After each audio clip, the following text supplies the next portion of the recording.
কিন্তু আমরা লক্ষ্য করছি এই জুলাই সনদের ভিত্তি আইনিভাবে বৈধতা দেওয়ার জন্য গুটি কয়েক রাজনৈতিক দল গড়িমসি করছে।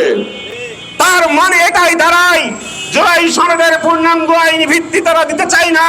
এটার অর্থ তারা আবার 53 বছরে সেই গম খুন দুর্নীতির অর্থ পাচার দিনের ভোট রাতে ওই অবস্থার মধ্যে আমাদেরকে আবার নিয়ে যেতে চাই। এই বাংলাদেশকে 53 বছরে ওই পুরাতন বন্দোবস্তের মধ্যে আর দেখতে চাই না। নতুন ভাবে বাংলাদেশকে গড়ে তুলতে চাই।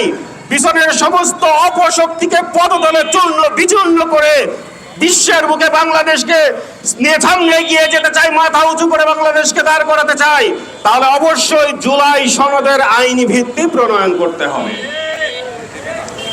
কিন্তু আমরা লক্ষ্য করছি এই জুলাই সনদের ভিত্তি আইনিভাবে বৈধতা দেওয়ার জন্য গুটি কয়েক রাজনৈতিক দল গড়িমসি করছে।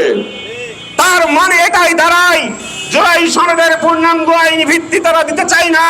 এটার অর্থ তারা আবার 53 বছরে সেই গম খুন দুর্নীতির অর্থ পাচার দিনের ভোট রাতে ওই অবস্থার মধ্যে আমাদেরকে আবার নিয়ে যেতে চাই। আসলে জুলাই সনদের আইনি ভিত্তি তো বলে দেবে যে নতুন করে দেশ কিভাবে পরিচালিত হবে, কিভাবে নির্বাচন অনুষ্ঠিত হবে। সেই নির্বাচনই যদি আগে হয়ে যায় তাহলে জুলাই সনদের আর প্রয়োজনীয়তা থাকে কোন জায়গায়? এই জন্য আমাদের দাবি পরিষ্কার, জাতীয় নির্বাচনের আগেই গণভোট দিয়ে জুলাই সনদের আইনি ভিত্তি স্থাপন করতে হবে।